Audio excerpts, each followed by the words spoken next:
Previously, on Alignment May Vary. The statue from the temple! It survived! Rumors have it, a ghost ship has been prowling the shores along the coast in the past week. This is impossible.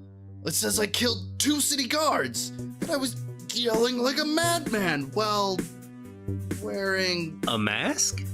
Yes. This mask carries the soul of a fallen warrior within it. Never doubt that it is your master, and not the other way around. Now come, lock arms and see how you fare against the great, the mighty, El Ultimo Santo! My name is Joachir, and I believe your friend is perfect for a job I need done. The ship rides from hell, and from hell it brings hatred and terror. The Red Hand guides them.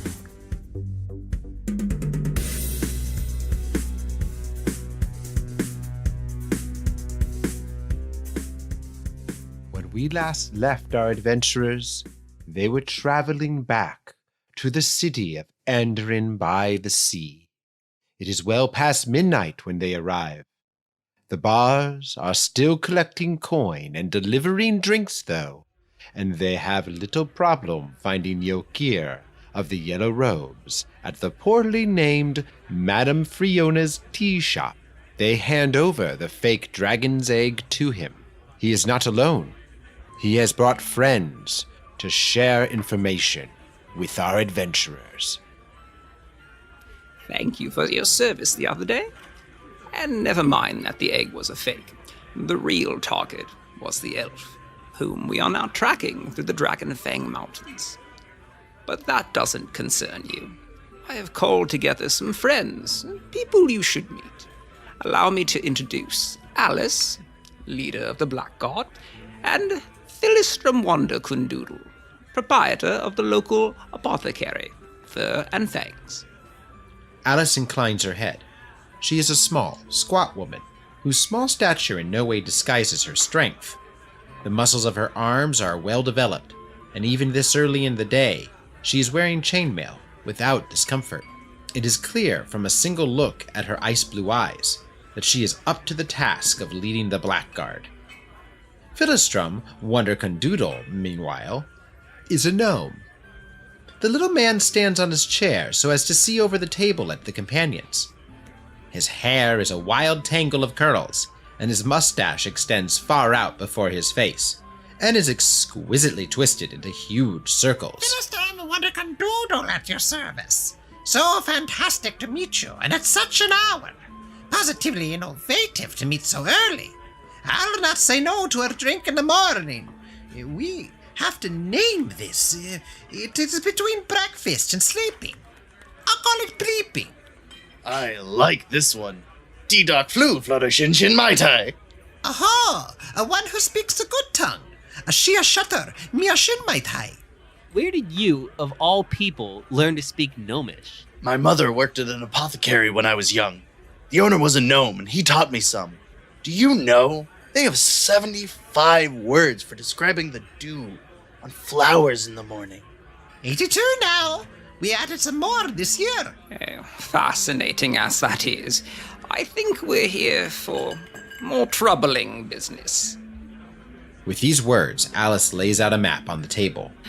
Trouble doesn't do it justice. Look at this map. I've marked the locations of the reported attacks in the order they occurred. See the pattern? Yeah, it looks like they're moving up the coast.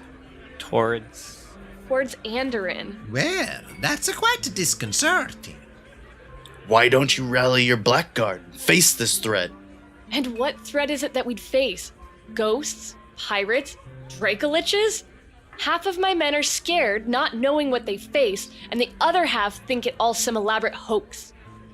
We've had a lot of issues with goblins recently. Who's to say this isn't their work? Here's what we know.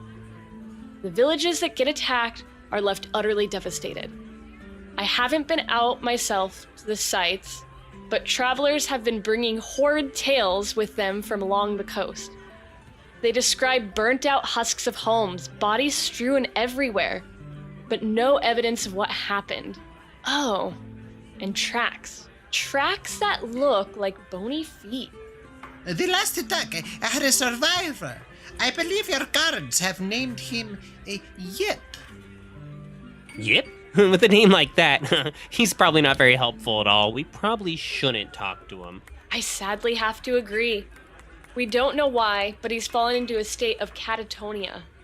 Completely non-responsive. Just stares off into space like his mind has simply been erased. Yeah, I'm sure he'll be fine. A mind wipe? Or do you think it's related? It would take powerful psychic emanations to make something like that happen. I'm sure it's nothing. Why do we need to talk about this? Let's move on. In any case, it is not the Yip himself who provides the evidence, but rather what he brought back with him from the attack site. I've been going through Yip's belongings as you requested, and late last night I discovered something in a secret pouch in his backpack. Bones. Lots of bones. Here, I've brought some. Here. These bones seem small for human bones. Really? They seem rather large to me. You are a gnome, friend. Everything is large to you. Perhaps he wanted us to find them. Perhaps it was the last logical act he could think of doing. Yeah, perhaps, maybe, but that seems like a guess to me. And that is precisely why I cannot send my men out into the field. I need to know exactly what we face. Here, look at the map again. If you follow the pattern of attacks, you can see they aren't random. They're spaced out evenly, meaning the next one should happen here. Joachir leans forward, his yellow robes brushing the tabletop as he stares at the map. Very intriguing. It is. You three wouldn't know because you aren't from these lands. But the place where we think the attack will fall is an island. It's an odd place lived on by odd folk. They isolate themselves from the rest of the world. Isolate doesn't tell the half of it. They hate strangers. The islanders keep to themselves. I can't fault them for that.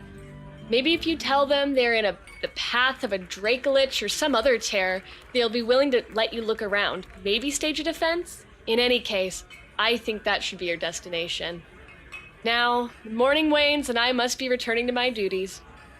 And I to mine, a very happier gnome for having met a big man speaking a little tongue, a flutter ting can too. And I must be leaving the city, I'm afraid. I feel better knowing that 3 capable travelers will be investigating the matters here. I'll walk with you a ways out of the city, at least to the crossroads. Remember, we don't know when the next attack will occur, only where, and even that is a guess. It could be tonight, it could be a week from now, it could never come. But find something, let me know what we face, and I'll make the Blackguard ready. The day is warm, the companionship good, as Shando, Karina, and Deimos make their way south in the company of Joachir and 2 of his bodyguards. Joachir tells them tales of the surrounding area as they travel, and they learn the history of the highway here, known as the Iron Route, a trading road, named not for the goods that cross its dusty stone path, but for the iron posts that are used to mark its miles. Before I go, I have something for you, Karina. I shan't be needing them, but if you're facing undead, they might come in handy. Joachir takes a wrapped bundle out from his backpack and hands it to Karina. She unfurls the cloth wrapping and sees a bundle of arrows. She nods and accepts them. Now, some advice for all of you. These lands are old, and many things about them have been forgotten, which perhaps would have better been committed to memory. As you travel, do not forget that.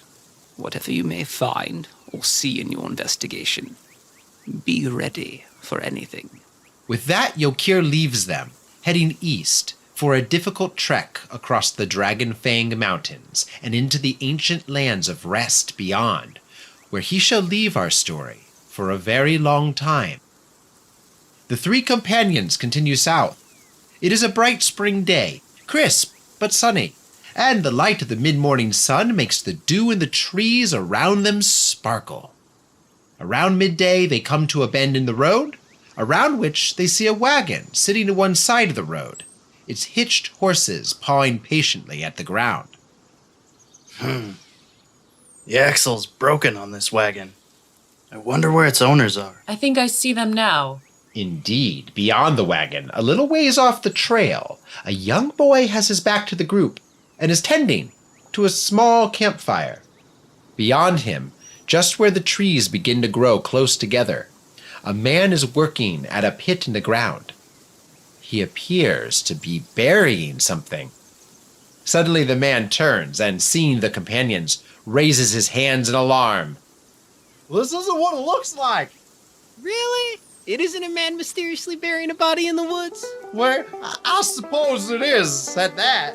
But it wasn't me who did it. Goblins. There are goblins in the woods. Did you just say goblins in the woods? Yeah, sure. A likely tale. A true tale.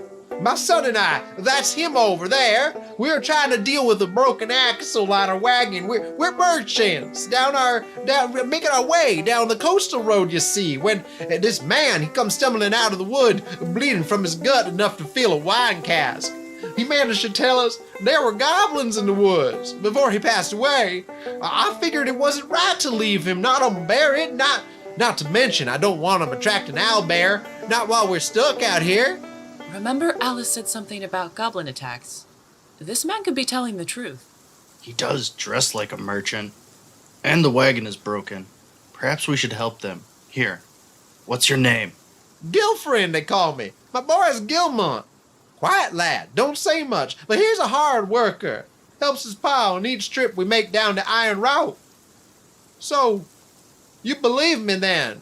We don't have to fight? Yeah, I guess we're good for now. But don't think I'm not keeping an eye on you. I'd rather be struck down by a look than a blade. I'm just relieved you ain't bandits. The group helps Gilfriend bury the body, and Shando gets to work on their wagon. Gilmont is as quiet as his father says, but when Gilfriend tells him to open up a cask of ale off the wagon and pour around for the guests, he sets about the task with an obvious and earnest desire to please. And he listens intently as the adults talk. During this time, they learn several things. Gilfriend and Gilmont make the run every week up and down the Iron Route, trading from Andoran by the sea to the coastal villages and beyond, then heading back. In this most recent trip, coming back from the south, they have come across several of the destroyed villages, and they verify what Alice told them. The villages were totally eradicated, burned to the ground in some cases, with no survivors in any case, but also no bodies to be seen anywhere. Old Man Warsh is one of 2 living souls they have seen this entire trip. He is the ferryman between the coast and the island. This island? We're not from around here. What more can you say of it? The island? There's a village there. Been cut up from contact with the mainland, except by Old Warsh. Odd folk. Keep to themselves. Don't like outsiders. The Warsh trades for goods with us sometimes, but he hates doing it. They like their independence, those villagers. They don't like thinking of themselves as reliant on us mainland folk. If we wanted to meet this marsh fellow, where would we go? Not far from here, actually. There's a path heads off through the woods. Enters out by a little beach. Warsh has built a dock there for his ferry boat. If you smell Greenleaf, you know you've gone the right way. Old Warsh loves to fill his pipe with the stuff. There isn't much else to discuss. Gilfriend pays them for their help by giving them a tent and several bedrolls, and a duck defeathered and prepped for roasting, rubbed over with oils and salts to preserve it and add flavor. He then leaves them, and he and his son head back on the road, heading north. The companions hesitate for a moment, warming themselves around the fire in the cool morning air. I keep thinking about that family and the goblins. Don't. People meet bad ends all the time, all the world over. Hell, we almost met our end in the sea. It's best not to dwell on these sorts of things. But there's still a chance for those people. We shouldn't just go on and leave them in danger. We aren't paladins. We can't go gallivanting around the world saving everyone who needs it. These goblins are a distraction. It's just my mind keeps going back to them. Scared and trapped. Yeah, it's a pity, but my mind keeps going back to this duck. As luck would have it, they have a nice fire, and Shando knows his way around preparing a meal.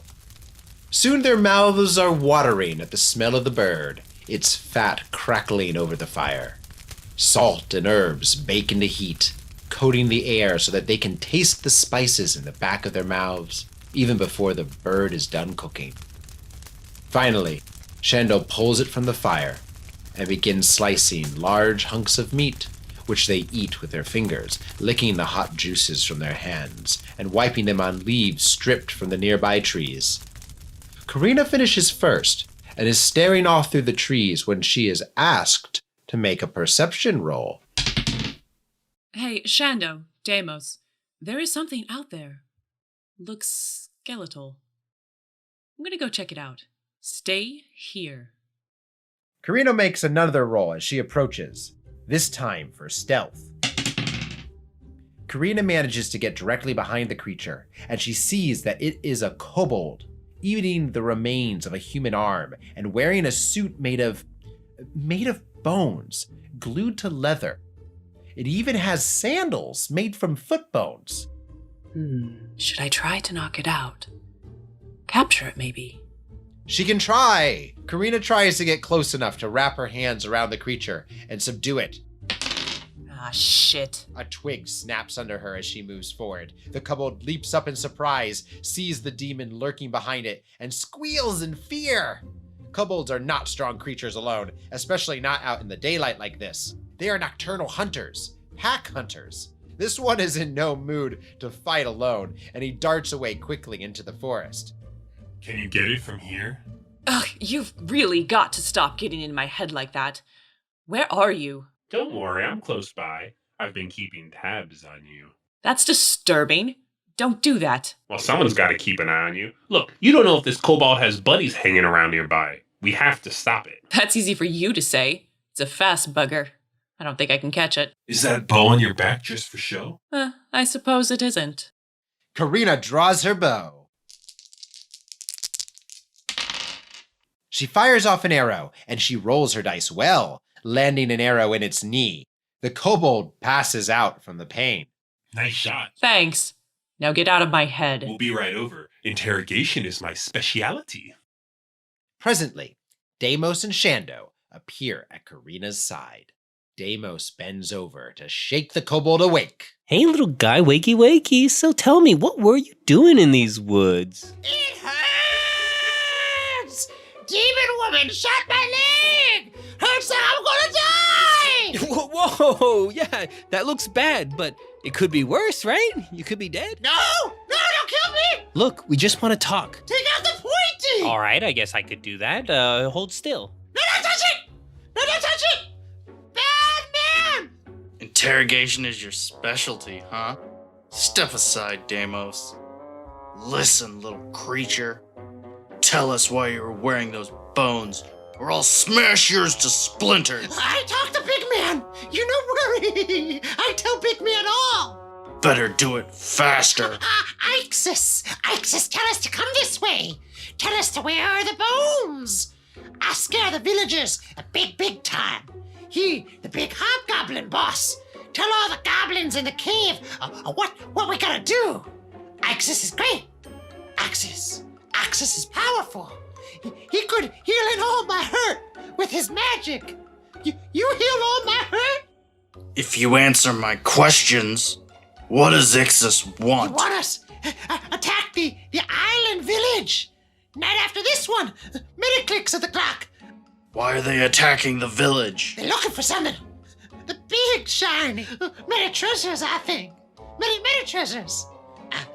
Guys, I don't know. It hurts so bad. Tell us where to find the Goblin Cave. You goes the way I was running. The way I was. The way.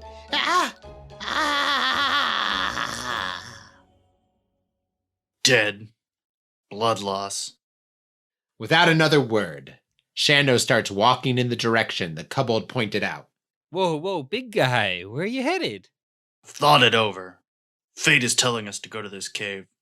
I'll be damned if I let these goblins slip through my fingers. Our mission is only to observe. If we go tromping off in the woods, we could become lost, miss our target, get killed.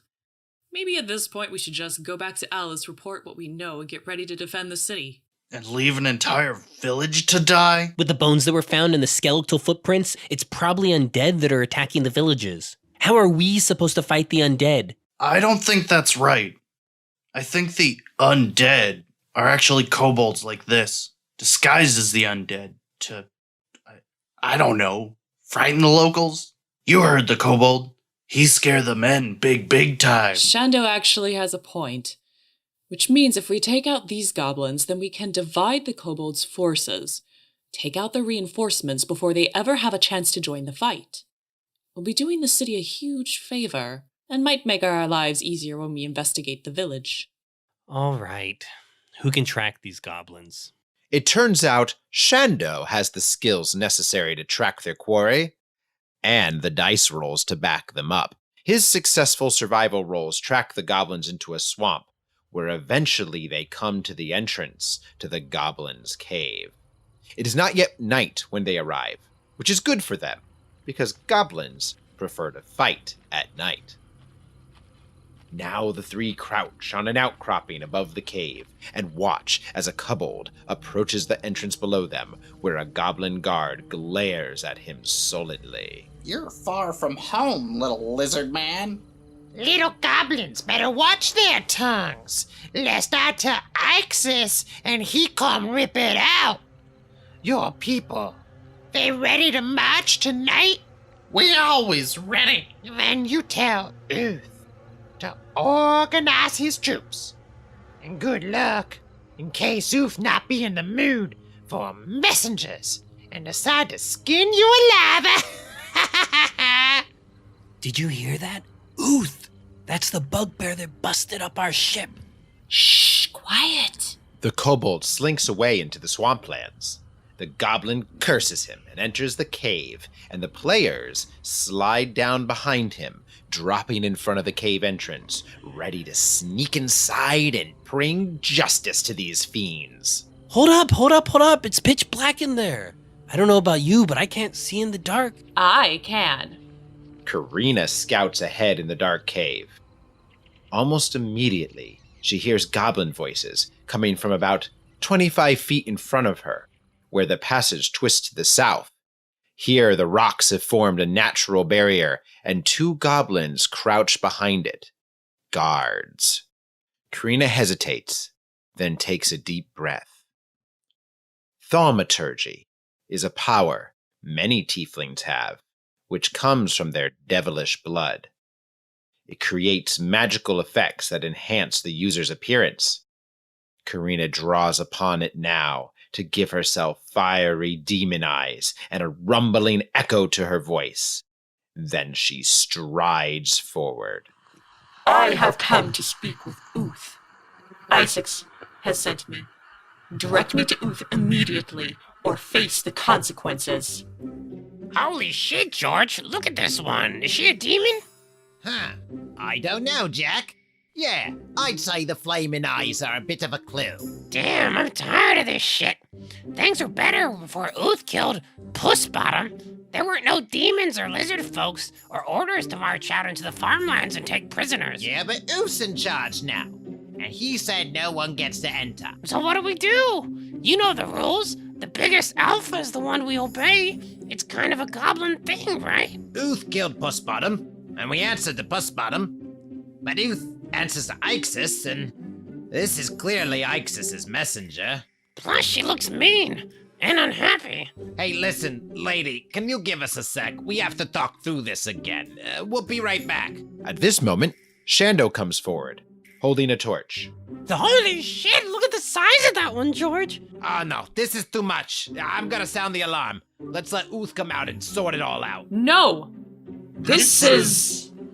He's my bodyguard, and we will not be kept waiting any longer due to your incompetence.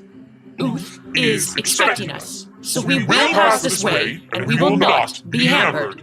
Don't hurt us. We're just the guards. It's our job to ask questions. I'll be sure to mention that to Uth when I explain why I am late in meeting him. Going through. Watch for the tripwire. It sets off an alarm. You think we do not know of this? You insult me. I'll deal with you later. Good thing they told us about that tripwire. Yeah, no kidding. Where'd you get the torch? I think the marsh water might have oil in it. I used it to make this. Where's Deimos? He said he's preparing his mind. I don't want to know.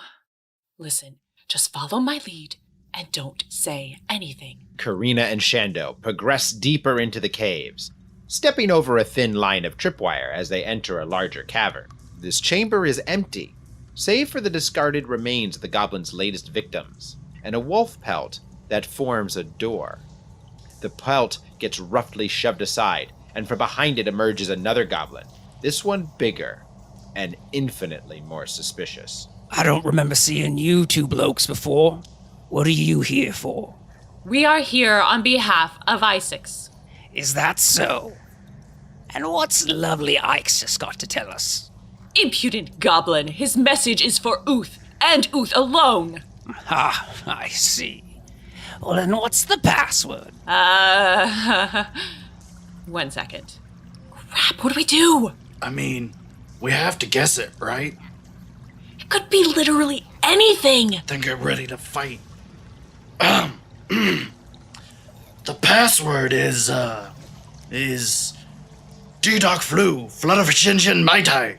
Why are you speaking Gnomish? Hey, it could be anything, right? Why would the password be in Gnomish? Release the wolves! Send them against our enemies! Karina, shoot him! Don't let him open the cages. Karina grabs her bow, but the goblin boss is too fast for her. The cavern the goblin runs to opens up like an underground arena. The goblin boss runs past several sets of guards, all of whom grab their bows and arrows and blades and prepare to fight Karina and Shando. The boss is making his way towards a cage with wolves locked inside. Fools! I'll never die! I have wolves! Wolves, yes, the wolves! He reaches the cages and releases the wolves. Karina puts an arrow in his back a moment later, but the wolves are already rushing for her. These wolves, they might be too much for Shando, but they won't stand a chance against Eduardo, el ultimo santo guerrero! The wolves snarl and leap for Shando and Karina. Aha! Come at me, devil dogs, and I shall show you such a thrashing in this cave of craven curs. A little help! Karina has been pulled to her knees by one of the wolves. Its jaws are closing around her neck, even as she tries to hold them open. Shando runs up, grabs the wolf, and... Burning slam of peace! Smashes it into the wall. It falls, broken. The second wolf snarls and jumps on him and latches onto his arm. But Shando, showing his massive strength, lifts the wolf above his head and brings it crashing down on his knee, breaking its back. Honorable Bone Breaker! A pair of mangy mutts shall never defeat El Ultimo Santo! Deimos, meanwhile, lingers at the entrance of the cave. His sensitive ears pick up the sounds of distant fighting, and after a moment's hesitation, he plunges into the dark, looking for his companions. Hello? Guys? Anyone there? God, things I hate. Wandering in the dark, hitting my head on rocks in the dark. Deimos knows nothing of the tripwire, and as he feels his way forward in the dark, he somehow misses it. He just steps right over it. And then he comes to the chamber, where now 4 goblins are facing off against Shando and Karina. Oh, time to fight. Let's turn up the heat. Deimos tries to use his psychic ability to raise the internal temperature of the air around him, cooking his enemies alive. But yeah, he rolls a 1. Flaming fingertips. Oh gods, and a 7. Burn, baby, burn. Well, that is a failure on every roll. So he's left awkwardly pointing at the goblins, shouting, "Come on, baby, light my fire." Bad puns while nothing happens. Fry, you fools. Karina, now recovered with a healing potion, rejoins the fight with her short bow, pounding arrows into her opponents. And then, suddenly, without knowing quite how she does it, Karina holds a hand out and words flow into her mind, words that are foreign to her. Celebrium Celeste Atul! Colors explode from her fingertips, washing over the goblins like a fine dust. George, I'm blind! Ultimo Goblin Gobsmacker! Shando drops the twitching body of the last goblin from his hands, and Karina moves forward, staring down at her fingertips. An impressive move, devilish one. Yes, but not an intentional one. I don't really know what I did. Fear not, team. Deimos the Mighty has arrived and saved you all. Now, let's get the heck out of this cave. No! The leader, Uth, is still deep in the cave somewhere. We have to take him out. A few dead goblins isn't going to halt the attack. But if we take out their leader... I see 2 doors that lead further on into the caves. Ultimo Santo is ready to face anything. But behind which door do our foes lie? You know, if you look at the layout of the cave so far, I think those doors may be 2 entrances to the same room. Fantastic! Then we have a chance to take the enemy from 2 directions. I will take the left door. You, Tiefling, a veteran of the wars, no? Then you must use your formidable abilities to infiltrate the right door. Together, we shall strike for glory! I'm going with you, big guy. Good. I prefer to work alone. Then let us go. Door, I challenge you. Kick of awesome opening. Prepare yourselves, villains, for I am... They find themselves in an empty corridor. In a hallway! The hallway leads Shando and Deimos to an open room. This is clearly a meeting area of some kind. There are tables and chairs, some food and drink. And at the back of the room, a large chair. Maybe more like a throne. Some goblins stand around the room, all of them looking at a large bugbear who lounges on the throne. And though one bugbear looks much like another, there is no mistaking Uth. Any doubt that this is the bugbear they faced earlier would be erased by the amulet he wears, for it used to belong to Captain Tolman aboard the Enlightenment, taken from his dead body by Uth. What is this disturbance? Who wishes to die this day at the hands of who? It is I, Eduardo, El Ultimo Santo Guerrero. Your days of villainy are over. My fists will make a mockery of your face. My words shall cut you like a fencing ace. Fear will enter into your heart, and yet honor shall demand that you face me, lest you be called coward in the presence of this villainous coterie. Fool! If you have come seeking death, then you have found it. Fear to face you? Ha ha ha ha! Uth relishes the thought of tasting your flesh and drinking your blood. Time to heat things up. Suddenly, fire springs to life around the room as the wooden chairs and tables combust, illuminating the arena. Uth stumbles back from the sudden blaze of light, throwing up his hands with a cry. Then Karina leaps through the flames, firing an arrow that buries itself deep inside Uth's gut. and Shando is right behind her, striding forward with a rallying cry. The Reaper is come for you! He demands payments for your crimes! Uth, you are mine! Shando crushes the goblins that come to face him with a single attack, grabbing one's head in his hands and snapping its neck, taking another and throwing him into the fires. Uth, caught completely off guard by Karina's attack and the sudden flare of light, desperately tries to throw a javelin at the approaching giant, but Shando simply knocks it from the air with a swipe, and then he is on the bugbear, closing him in a grapple. Hey, Karina! What? I'm in the middle of something right now. Do you see the cages at the back of the room? I think that's our missing people. 2 large cages at the back of the room hold 8 prisoners.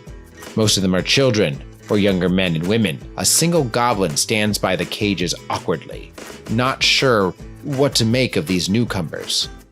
Deimos approaches him. I got this one. You free the prisoners while I make it hot. Eek, no! Damn it, I keep rolling ones.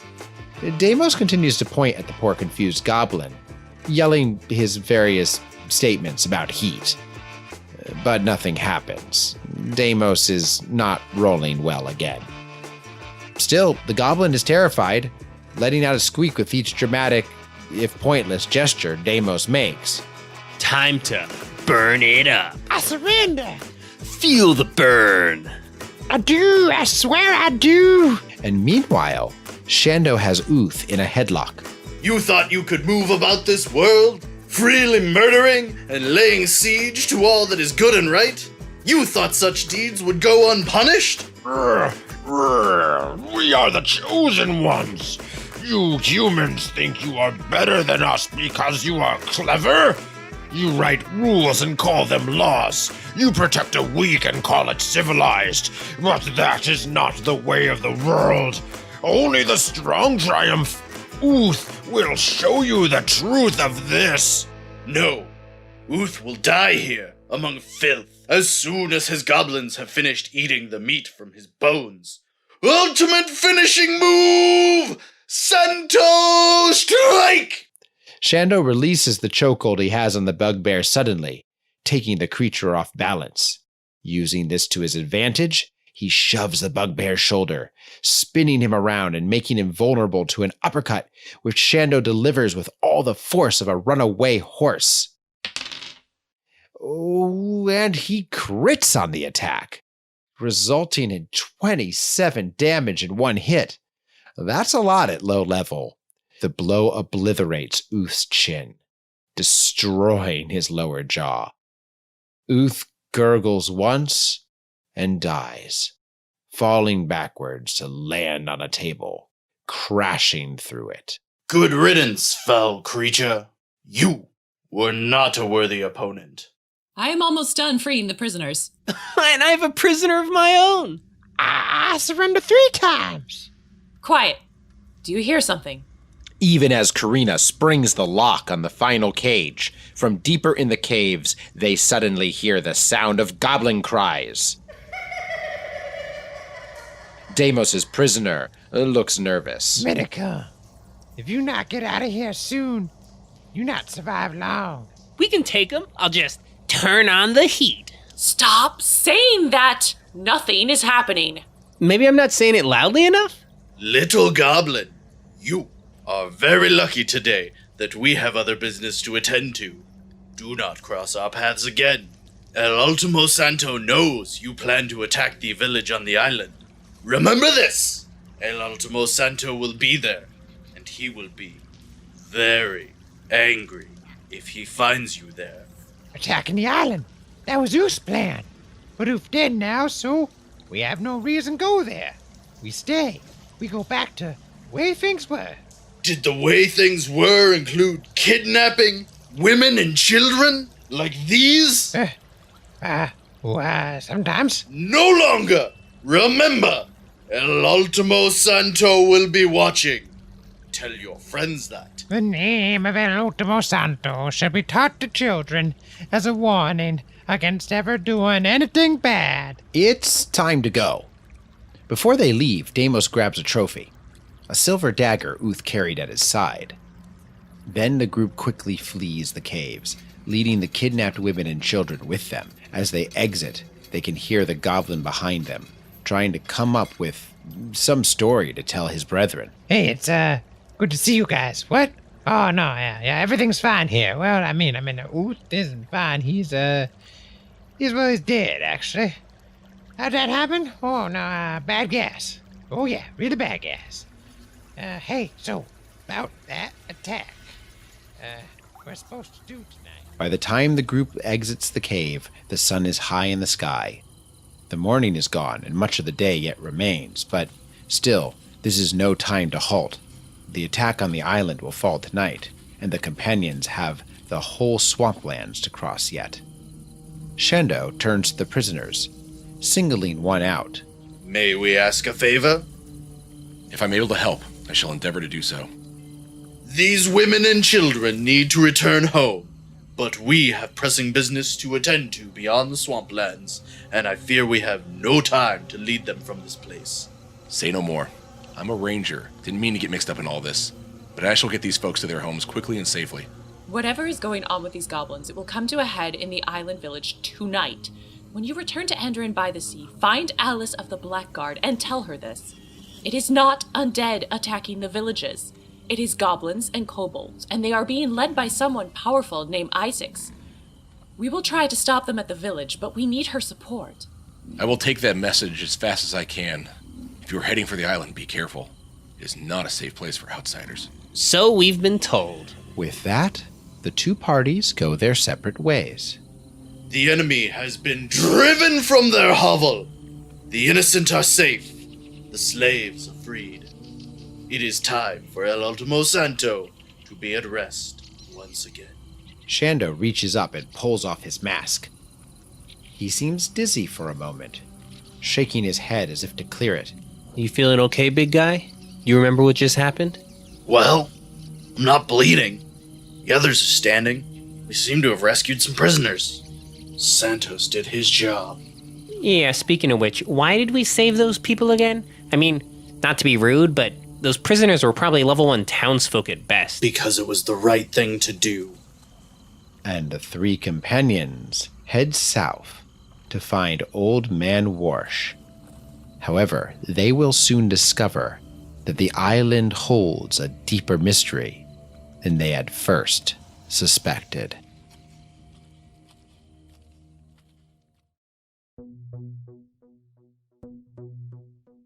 Alignment may vary will not be possible without the collaboration between some very dedicated people.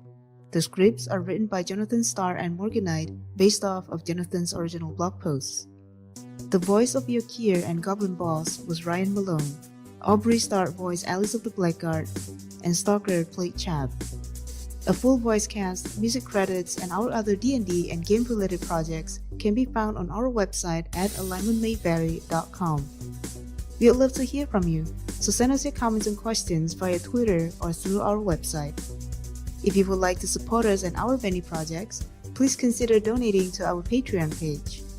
May you savor your critical successes, learn from your critical failures, and above all, keep on rolling.